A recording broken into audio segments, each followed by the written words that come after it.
Ini penjelasan yang luar biasa ini. Di sini dikatakan iman yang lahir muncul timbul dari keyakinan itu merupakan jenis iman yang terkuat ya. Nah, jadi kalau tanya iman yang terkuat itu dalam diri kita apa? Iman yang keluar muncul dalam diri kita dari keyakinan. Iman yang berdasarkan keyakinan, bukan iman yang ikut-ikutan, bukan. Nah, artinya apa di sini? Saudara, iman yang muncul dari keyakinan adalah iman dari hasil tafakkur kita. Kalau ada orang tanya, kamu yakin Allah itu sebagai Tuhanmu? Yakin.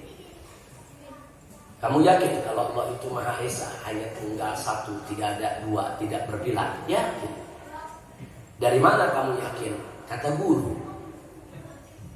Nah, ini yakinnya bukan hasil tafakkur, bukan. Hasilnya ini daripada ikut guru. Bukan gak boleh, boleh. Tapi tingkat iman semacam itu dasarnya kurang kuat.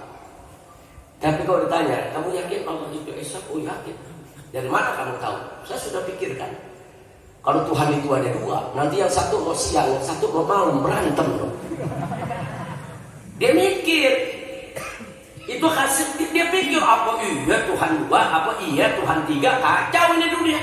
Kacau ini alam semesta. Kalau Tuhan ada dua, oh enggak mungkin itu terjadi. Pasti Tuhan itu satu, tunggal.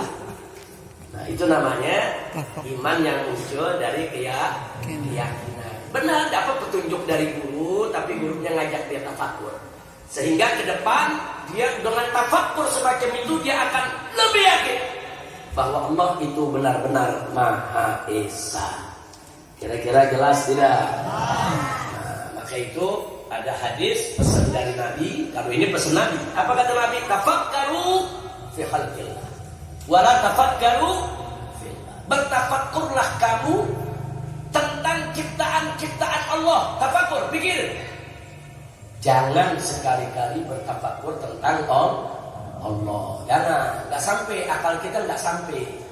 Ilmu kita sedikit, akal kita sempit, terus kita mau mikirin tentang Allah, nggak bisa. Allah itu ilmunya maha luas tanpa batas. Jadi sekarang ilmu Allah yang maha luas tanpa batas ibarat samudra yang udah nggak ada tepinya, terus kita mau berenang mengarunginya, nggak bisa.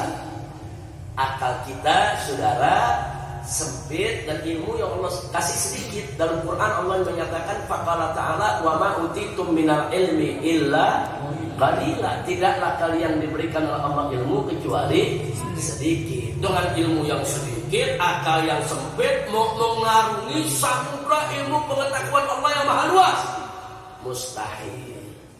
Nah makanya Nabi gak kasih. Nabi tahu akal ente ini gak kuat, gak mungkin mampu mikirin Allah. Jangan mikirin Allah, tafakkurnya terhadap ciptaan Allah. Nah umpamanya kita gak usah jauh-jauh lah, pikirin aja diri kita. Ya Allah, alhamdulillah Engkau itu memberikan kepadaku ya Allah paru-paru yang sehat, jantung yang sehat, ginjal yang sehat. Ya Allah, alhamdulillah. Kita bersyukur kepada Allah. Kenapa? Coba kita pikirin, kalau nafas kita nggak sehat, nyesek, repot ya? Mesti kemana? Rumah sakit. Mesti beli apa? Oksigen, saudara. Sekarang begitu kita nafas kita sesak terus, tiap hari pakai oksigen. Pakai oksigen beli nggak? Beli. Nah kalau tiap hari pakai oksigen pagi, siang, sore, malam, mahal nggak? Mahal. Sehari aja mahal. Nah kalau sebulan? Nah kalau 2 bulan? Kalau setahun? Tekor nggak kira-kira? Wah, kalang kabut ya kuat. Tapi alhamdulillah, saat ini kita dari kecil sampai sekarang Allah kasih kita napas gratis. Nggak perlu tabung oksigen, nggak perlu selang, nggak perlu beli, nggak perlu ngantri. Sudah, lagi tidur kita bisa napas. Bangun tidur kita bisa napas ya Pak.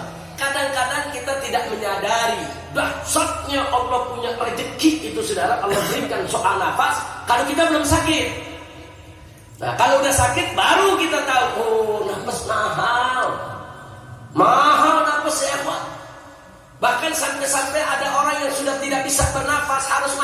ICU, dibantu oleh ventilator untuk pernapasannya. Dia mesti bayar jutaan, saudara. Setiap hari, setiap saat, kalau dia punya duit, kalau nggak punya duit. Tapi sekarang Allah kasih lihat, kita sekarang duduk, napas lega, nggak perlu beli oksigen, nggak perlu kita ngantri. Alhamdulillah. Saya tanya, itu anugerah dari siapa? Allah. Itu anugerah dari siapa? Allah. Akur ya kawan, pikirin yang ada di diri kita. Jari jemari, bisa ngepol ini, subhanallah.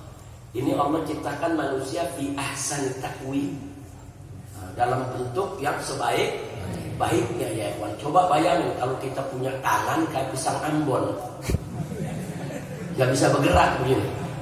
Terus besok mau makan bagaimana? Nyer.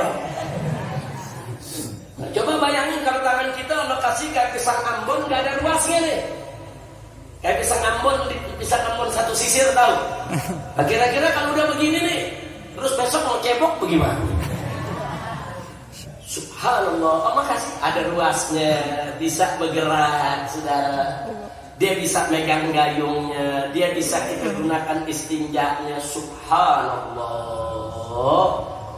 Ayo, itu anugerah dari siapa?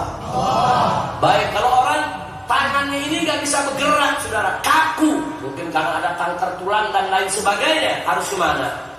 Dokter. Sampai di dokter mesti diapain? Operasi murah atau mahal? Mahal. Kita nggak pakai operasi, Allah kasih. Subhanallah. Jadi semua yang Allah ciptakan di diri kita, indahnya luar biasa. Allah taruh mata kita di sini. Coba kalau mata ditaruh di sikut, lu ngelihatnya bagaimana kan? Begini bang dia, hampir kayak wartawan bawa kamera. Tapi Allah taruh di sini, indah, saudara, subhanallah. Allah ciptakan kita berikan apa nih? Bulu mata. Supaya apa? Kalau ada debu-debu yang datang, saudara, itu bulu mata dulu yang jagain kita punya mata, supaya kita nggak kelilipan. Subhanallah. Alis kita ditaruh di sini ya kawan. Kenapa? Kalau ada keringat jatuh nggak langsung ke mata. Nah, dicegah sama alis, kemudian dia lewat pinggir. Nah, kalau keringat kena mata, perih ya. Indah Allah punya ciptaan. Indah Allah punya ciptaan. Makanya Allah nyatakan bahwa kita ini diciptakan oleh Allah fi ahsani taqwim. Sudah. Baik, bukan sampai di situ aja, saudara. Kita bicara yang